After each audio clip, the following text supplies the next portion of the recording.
ஹே ஆலோ guys, இந்த சேனலில் வந்து என்றைக்குமே ஃபீல் குட் மூவியை போட்டதே கிடையாது. அதனால் ஒரு மூவியை தேடி தேடி கண்டுபிடிச்சிருக்கேன். இந்த படம் எப்படின்னு பார்த்தீங்கன்னா, நம்ம எல்லாருமே பெரிய பெரிய ஹோட்டல்ஸ் பார்த்துருப்போம். எத்தனை ரூம்ஸ் எவ்வளோ அடுக்குமாடியோடு இருக்கும். அதில் ஒரு நைட் தங்கணும்னாவே நிறைய செலவு பண்ண வேண்டியது இருக்கும்ல.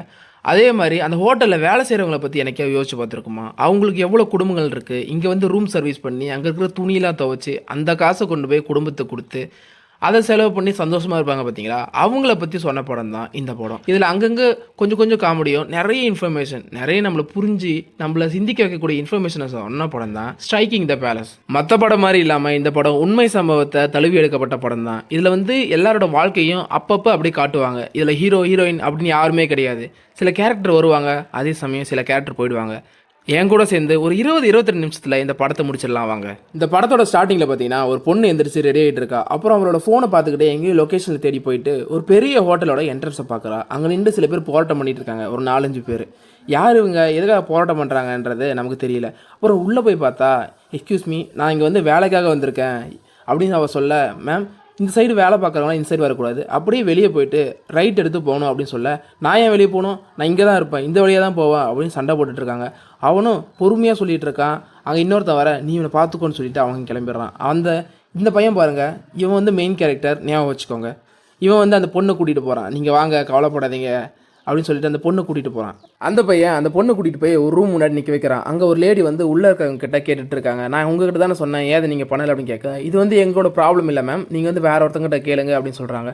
இவங்க யாருன்னு பார்த்தா இவங்களும் இங்கே வேலை செய்கிற ஒருத்தங்க தான். அவங்க கூட்டிகிட்டு போய் அந்த வேலை செய்கிற ஒருத்தங்களுக்குலாம் ஹெட் இருப்பாங்கல்ல, அங்கே போய் நிற்க வைக்கிறாங்க. அவங்களும் பார்த்துட்டு, ஓ நீ தான் புதுசாக வந்த பொண்ணா அப்படின்னு சொல்லிட்டு காட்டும்போது அங்கே 5 லேடி நின்றுட்டு இருக்காங்க. அந்த 5 பேருமே மெயின் கேரக்டர் தான். 5 பேரோட வாழ்க்கையை தான் நம்ம இந்த படத்தில் பார்க்க போகிறோம். அதில் அந்த மெயின் லேடி என்ன சொல்கிறாங்கன்னா, இந்த பொண்ணு நீ தான் கூட்டிகிட்டு போகணும் அப்படின்னு சொல்லிட்டு ஒரு வயசான லேடிகிட்ட சொல்ல, நான் ஏன் கூட்டிகிட்டு போனோம், இது என்ன என் வேலையா, நானும் இனிமேல் கூட்டிகிட்டு போக மாட்டேன் அப்படின்னு இந்த வயசான லேடி புலம்பிக்கிட்டே போகிறாங்க. நான் என்ன இவங்களுக்குலாம் வேலைக்காரங்களா, புதுசாக வரவங்களையும் நான் தான் ட்ரெயின் பண்ணணுமா அப்படின்னு சொல்லிட்டு பொறுமையாக போக, அந்த பொண்ணு வந்து முடிய சரியாக கட்டலை. என்ன நீ முடி இப்படி வச்சுருக்க, இங்கே வா அப்படின்னு சொல்லி அந்த பொண்ணை கூப்பிட்டு அப்படியே எச்ச மாதிரி எதை தூப்பிட்டு அந்த பொண்ணோட முடியை சரி பண்ணுறா. என்ன நீங்கள் பண்ணுறீங்க அப்படின்னு அந்த பொண்ணு புலம்பிக்கிட்டே இருக்க, என்ன இருக்கோ அதை வச்சா சரி பண்ண முடியும், சரியா மூடிட்டு வா அப்படின்னு பேசுகிறாங்க. இந்த லேடி பேசுகிறது கடுப்பாக இருக்குது அந்த பொண்ணுக்கு. கூட்டிகிட்டு போயிட்டு, இது எவ்வளோ நேரம் நம்ம இந்த ரூமை க்ளீன் பண்ணணும் அப்படின்னு கேட்க 45 நிமிஷம் சொல்கிறாங்க. 45 நிமிஷத்துக்குள்ளே ஒரு ரூமை மொத்தத்தையும் க்ளீன் பண்ணிட்டு வரணும். எது, நம்ம வந்து ஒரு ரூமில் எடுத்து தங்குறோம் அப்படின்னா எல்லா பொருளையும் களைச்சி போட்டிருப்போம், எல்லா ட்ரெஸ்ஸையும் எடுத்து இது பண்ணியிருப்போம், சோப்பு இதுன்னு எல்லாத்தையும் போட்டிருப்போம்ல, அதை எல்லாத்தையும் க்ளீன் பண்ணுறதுக்கு 45 நிமிஷம். அந்த லேடி என்னதான் கடுகடுன்னு பேசினாலும் அந்த பொண்ணை கூட்டிகிட்டு போயிட்டு எல்லா வேலையும் கத்துறாங்க. நான் 3 எண்ணுவேன், அதுக்குள்ளே இந்த பெட்டை தூக்கணும் அப்படின்னு சொல்லிட்டு 1 2 3ன்னு சொல்லி தூக்கி அந்த இருக்கிறது எல்லாத்தையும் சரி பண்ணிட்டு எதெல்லாம் வச்சு க்ளீன் பண்ணணும் அப்படின்றத பொறுமையாக கத்துறாங்க. அதெல்லாம் முடிச்சுட்டு வந்தோடனே அந்த பொண்ணு பேசின வாய்க்கு எல்லாத்தையும் முடிச்சிருக்குன்னு பார்த்தா ஒரு ரூம் முடிச்சதுக்கே டயர்டாகி போயிடுச்சு.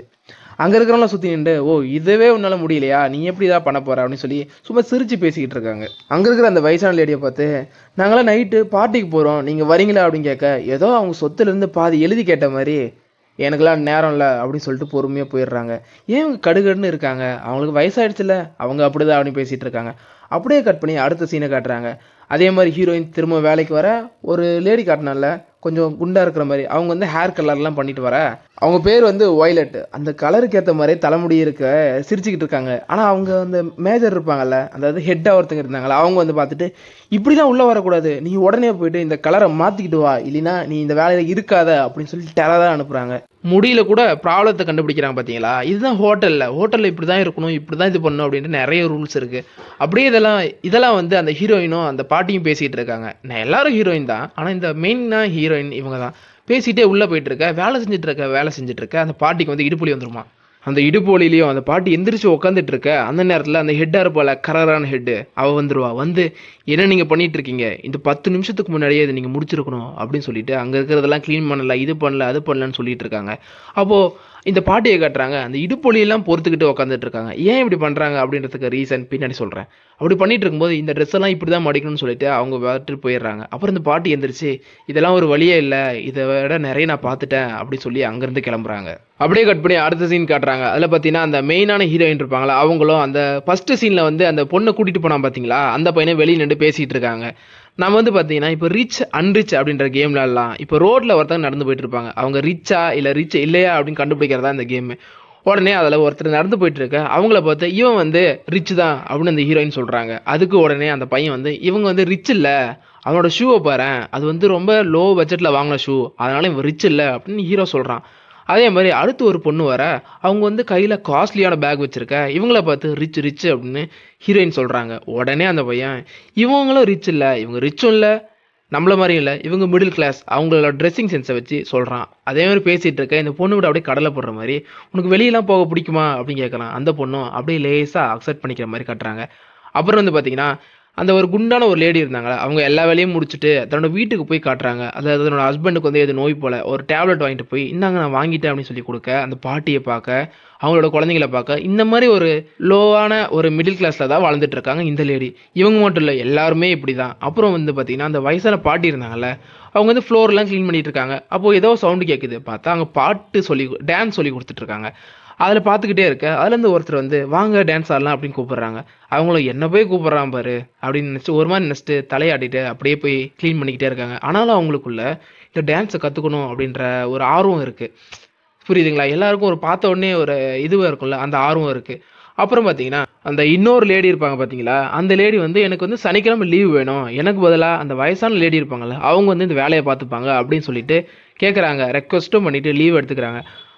ஹீரோயின் வந்து தனிமையில் தான் இருக்காங்க. எல்லாம் தனியாக போயிட்டு தனியாக வீட்டில் தங்கிட்டு எல்லாம் முடிச்சுட்டு அடுத்த நாள் காலையில் வரும்போது அந்த லேடி இருக்காங்க பார்த்தீங்களா, இந்த சனிக்கிழமை லீவ் போட்டுக்கிறேன் அப்படின்னு சொன்னாங்கல்ல, அந்த லேடி அங்கே இந்த ஃபஸ்ட்டு இந்த ஹோட்டல் முன்னாடி வரும்போது போராட்டம் பண்ணிட்டு இருப்பாங்கல்ல, அவங்க கூட நின்று போராட்டம் பண்ணிட்டு இருக்காங்க. எதுக்கு இந்த போராட்டம் அப்படின்னு பார்த்தீங்கன்னா இந்த ஹோட்டலில் வந்து கம்மியான சேலரியே ஒரு ரூம் க்ளீன் பண்ணும்போதே அந்த சேலரி எவ்வளோ தெரியுமா?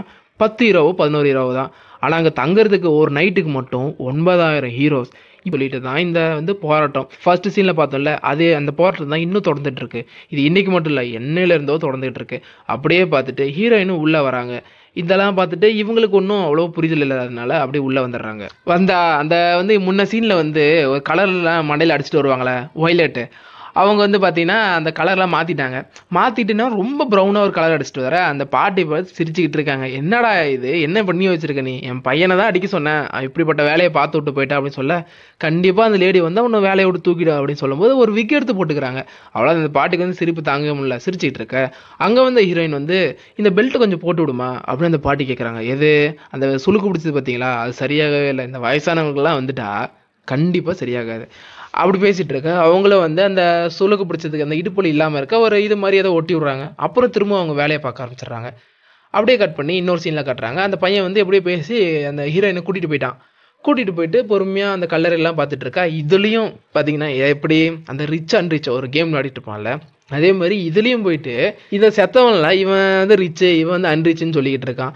பார்த்தியா சாகும்போது கூட என்னோட கலர் வந்து பயங்கரமாக இருக்கணும் அப்படின்னு சொல்ல ஹீரோயின் வந்து எல்லாரும் வாழ தான் ஆசைப்படுவாங்க, நீ என்ன சாகணும்னு ஆசைப்படுறியா அப்படின்னு பேசிகிட்டே இருக்காங்க. ஏன்னா அவன் வந்து ரொம்ப கஷ்டத்தை அனுபவிச்சிருக்கான். சாகும்போதாவது நிம்மதியாக சாகணுன்றதான் வந்து அவனோட கொள்கையாக இருந்திருக்கு. எப்படி பார்த்தீங்களா ஒரு மனுஷன் வந்து எப்படிலாம் இருக்கிறான் பார்த்தீங்களா. இந்த இப்போ தான் ஃபஸ்ட் டைம் வாய்ஸ் கொடுக்குறதுனால வாய்ஸ் வந்து அப்படியே லைட்டாக வளர்கிற மாதிரி தான் இருக்கும். என்ன பண்ணுறது, நெக்ஸ்ட் டைம் போக போக சரியாயிடும். அப்படியே பேசிகிட்டு இருக்க இவங்க 2 பேருக்குள்ள ஒரு கனெக்ஷன் வர மாதிரி இருக்க. முத்தம் கொடுக்கலான்னு அவன் பக்கத்தில் வரான்.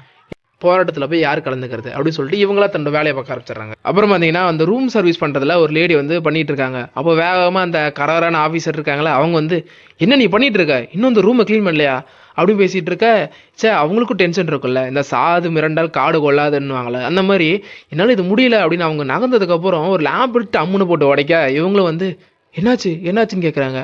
அச்சோச்சோ தெரியாமல் கைப்பட்டு தட்டிடுச்சு. ஏதேது தெரியாமல் கைப்பட்டு தட்டிடுச்சா, என்ன பண்ணுறதுன்னு தெரியாமல் அவங்களும் டென்ஷனில் இருக்காங்க. ஏன்னா ஒவ்வொரு ரூமையும் முடிச்சுட்டு இருக்கணும், கொடுத்த 45 செகண்டில் எல்லாத்தையும் முடிக்கணும்ல, அதெல்லாம் முடிக்காம இப்படி இருக்க. அதெல்லாம் விட்டுட்டு அவங்க போய் அடுத்தடுத்த வேலையை பார்க்க ஆரம்பிச்சிடுறாங்க.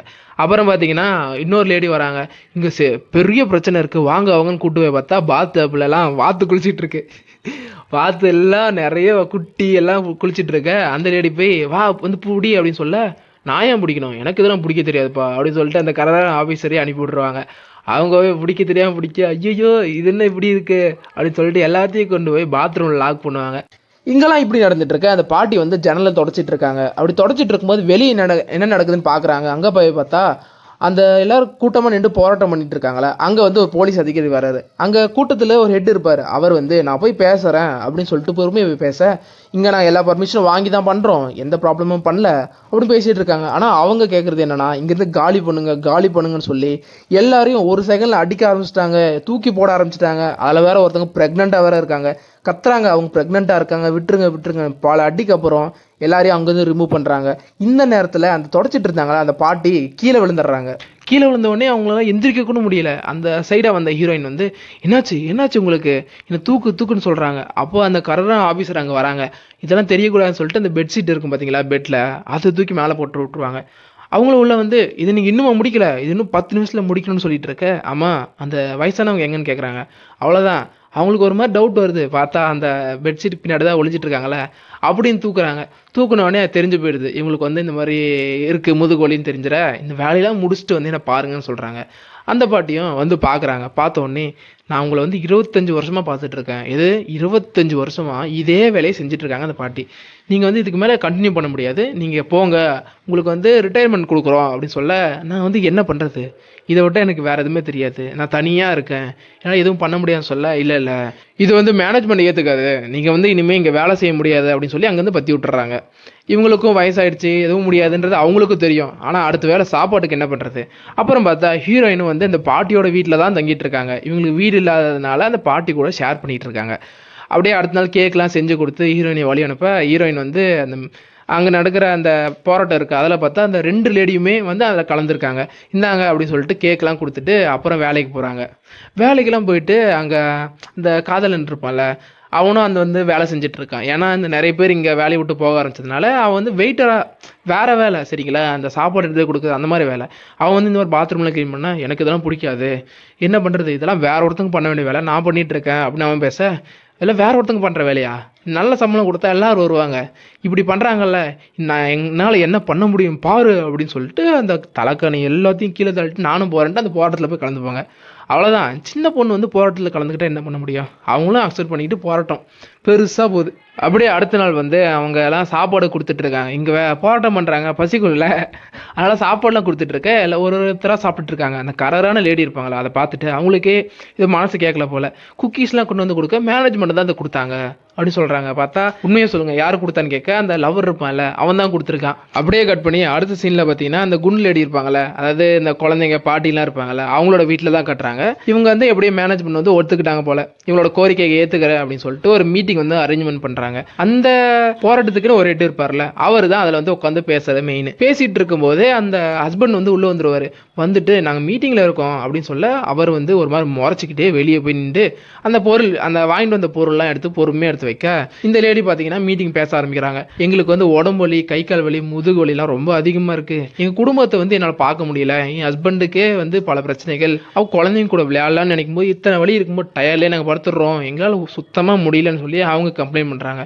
என்னதான் ஹஸ்பண்ட் வந்து கொஞ்சம் கோவப்பட்டாலும் அப்புறம் வந்து புரிஞ்சுக்கிறாங்க இவங்களோட பிரச்சனைகள் என்ன அப்படின்றத அந்த ஹஸ்பண்ட் புரிஞ்சுக்கிறாரு. ஆனால் என்னதான் இவங்க சொல்கிறது வந்து நியாயம் தானே, இவங்க கேட்குறது வந்து கரெக்ட் தானே. ஆனால் வந்து அந்த மேனேஜ்மெண்ட் வந்து ஒத்துக்கவே இல்லை, எங்களால் சம்பளத்தை வந்து ஏற்றியே தர முடியாது அப்படின்னு சொல்லிட்டு அவங்கள வந்து மீட்டிங் கட் பண்ணிடுறாங்க. வேற என்ன பண்ண முடியும் நம்மளால சொல்லுங்கள். அவர் வந்து பார்த்தீங்கன்னா திரும்ப மீட்டிங்க்கு ரெடி ஆகுறாங்க. ரெடி ஆகும்போது, இல்லைப்பா இதே மாதிரி எத்தனை நாள் தான் போயிட்டு இருக்குது, நம்ம ஏதாவது பண்ணியே ஆகணும், இந்த டேட்டில் வந்து ஒரு குறிப்பிட்ட டேட் இருக்காமா, அப்போ வந்து ஃபெஸ்டிவல் டைம், நிறைய ஹோட்டல் வந்து புக் ஆகும், ஃபுல்லாகும், நம்ம வந்து அந்த நாளில் ஹோட்டல் முன்னாடி பெருசாக வந்து ஃபேஷன் ஷோ நடத்தலாம், அதை வந்து பார்ப்பாங்க, நம்ம வந்து வாசல் முறையும் நடத்தலாம், எல்லோரும் வந்து இங்கே பார்ப்பாங்க, அந்த மேனேஜ்மெண்ட்டுக்கு வந்து வர்றதுக்கு ஆளுங்க வருவாங்களா, அதெல்லாம் தடையாக இருக்கும், நம்மளோட பிரச்சனைகள் கேட்பாங்க சொல்லி இவங்க ஒரு ஐடியா பண்ணுறாங்க.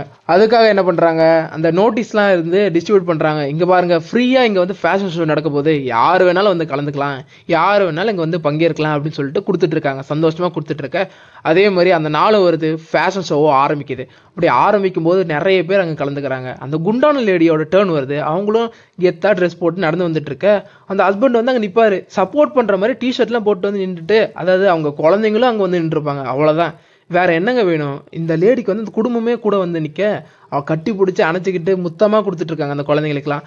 அப்புறம் வந்து ஒவ்வொருத்தங்களும் நடந்து போயிட்டுருக்க. கடைசியாக நம்ம ஹீரோயின் டர்ன் தான் வராங்க. நல்லா ஸ்டைலாக ட்ரெஸ் போட்டு நல்லா லுக்காக இது பண்ணி செம்மையாக நடந்துட்டு இருக்காங்க. அங்கே இந்த ஃபேஷன் ஷோவில் நடந்துட்டு இருக்க நிறைய பேர் வந்து பேட்டி எடுக்கிறாங்க. ஏன்னா இவ்வளோ பெரிய விஷயம் இந்த பில்டிங் முன்னாடி பண்ணிட்டு இருக்கீங்க, நிறைய பேர் ஆட்கள் வர வேண்டியது வரலன்னொடனே வைரல் ஆகிடுது நியூஸ்.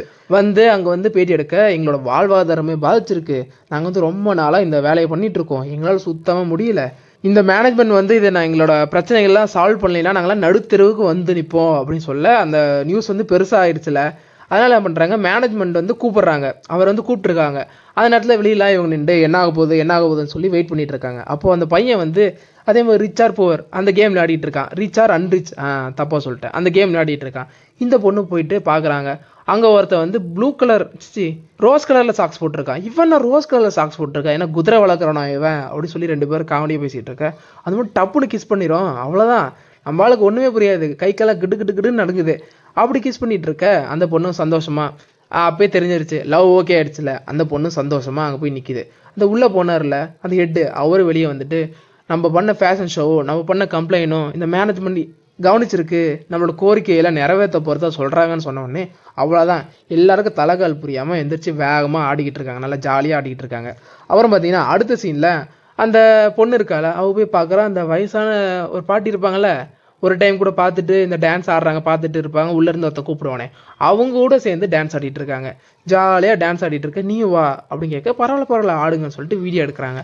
அப்படி எடுத்துகிட்டு இருக்க அதெல்லாம் முடிஞ்சு அந்த பாட்டிக்கு உள்ளே போய் மீட் பண்ணுறாங்க. அவங்க என்ன சொல்கிறாங்கன்னா, இப்படியே எத்தனை நாள் தான் இருப்ப, எவனோ வாந்தி எடுத்திருப்பான், எவனோ என்னமோ பண்ணியிருப்பான், அதெல்லாம் நீ க்ளீன் பண்ணுமா, நீ எப்பேற்பட்ட பொண்ணு தெரியுமா, இதெல்லாம் நீ பண்ணிட்டு இருக்காத, இதனால தான் நான் உன்னை ஃபஸ்ட்டு இதுலேருந்தே திட்டிக்கிட்டே இருந்தேன், நீ வந்ததுலேருந்தே உன்னை முறைச்சி பார்த்தேன், ஆனால் என்ன பண்ணுறது, நீ செல்ல பொண்ணாக இருக்க, அதனால் எனக்கு கோவலாம் போயிடுச்சு அப்படின்னு பேச, இது எனக்கு முன்னாடியே தெரியும் அப்படின்னு சொல்கிறான். அந்த பாட்டிக்காக ஷாக்காக இருக்குது. அப்படி பண்ணிகிட்டு இருக்கும்போதே அந்த பொண்ணு வந்து ஒரு டிக்கெட் கொடுக்குறா. என்னன்னா ஒரு சீனில் அந்த பாட்டி சொல்லியிருப்பாங்க, நானும் என்னோட தங்கச்சியும் சேர்ந்து ஒரு இடத்துக்கு போகணுன்னு ஆசைப்பட்டோம், அதாவது குயின் எலிசபெத் இருப்பாங்கல்ல, அது என்ன ஊருன்னு தெரியல, அந்த ஊருக்கு போகணுன்னு ஆசைப்பட்டோம், எங்களால் இன்ன வரைக்கும் போக முடியல, இந்த பாட்டி புலம்பியிருப்பாங்க. அதனால் இந்த பொண்ணு என்ன பண்ணியிருப்பா, காசெல்லாம் சேர்த்து வச்சு இவளுக்கு டிக்கெட் வாங்கி கொடுத்துருப்பா. 2 டிக்கெட் வாங்கி கொடுக்க அவள் தங்கச்சி வந்து இப்போதைக்கு இல்லை. யார் இன்னொருத்தங்களை கூப்பிட்டு போக போகிறீங்க அப்படின்னு பார்த்தா, அந்த டான்ஸ் சொல்லி கொடுத்தான் பார்த்தீங்களா, அவன் வந்து நான் வெளியே வெயிட் பண்ணுறேன் வாங்கன்னு சொல்லி கூப்பிட்றான். அப்போவே அந்த பொண்ணுக்கு தெரிஞ்சு போயிடுது. இந்த ஊர்லலாம் பார்த்தீங்கன்னா இந்த மாதிரி ஏஜ் ஆனாலும் கல்யாணம் பண்ணிக்கிறது, லவ் பண்ணுறதுலாம் வந்து காமன் தான். நம்ம ஊரில் தான் இப்படி, அந்த ஊர்லலாம் அப்படி இல்லை. நமக்கு யார் பிடிச்சிருக்கோ அவங்க கூட சேர்ந்துக்கலாம். அந்த பொண்ணு பார்த்துட்டு ஓ இவர் தானே அப்படின்னு சொல்லி சிரிக்கிறா. அப்புறம் ஒன்று சொல்கிறா, நான் வந்து ஹைஸ்கூல் போக போகிறேன், இந்த வேலையை விட்டுட்டேன், இனிமேல் ஹைஸ்கூல் போக போகிறேன் அப்படின்னு சொல்ல அந்த பாட்டிக்கு சந்தோஷம். பரவாயில்லையே, இந்த பொண்ணு வந்து இந்த மாதிரி ஹைஸ்கூல் போக போகிறா, நாம் தான் தப்பாக நினச்சிட்டோம், இந்த பொண்ணு இந்த வேலைக்காக வந்திருக்கேன் தப்பாக நினச்சிட்டோன்னு சொல்லி அந்த பாட்டியை வந்து அங்கேருந்து கிளம்புறாங்க. இதெல்லாம் முடிஞ்சுட்டு எப்படியோ அந்த குடும்பம் வந்து சந்தோஷமாக இருக்கும், அவங்களுக்குள்ள இருக்கிற பிரச்சனைகளை வந்து முடிஞ்ச அளவுக்கு வந்து சால்வ் ஆயிருக்கும் அப்படின்றத நமக்கே தெரிய வருது, நம்மளே உணர முடியுதுல்ல. அதே மாதிரி இந்த படத்தோட கடைசி சீனில் வந்து பார்த்தீங்கன்னா இதெல்லாம் உண்மையாக நடந்ததெல்லாம் காட்டுறாங்க. நாம் இந்த படத்தில் தான் சின்ன சின்ன சீனாக காட்டுறாங்க, ஆனால் நிஜத்தில் பெருசாக நடந்திருக்கு. பெரிய பெரிய போர்டெலாம் தூக்கிக்கிட்டு வீதியாக நடக்கிற அளவுக்கு பெருசாக நடந்திருக்கு. நான் பேசவே அந்த ரியலான சம்பவம்லாம் பின்னாடி ஓடிட்டு இருக்கும் பாருங்க.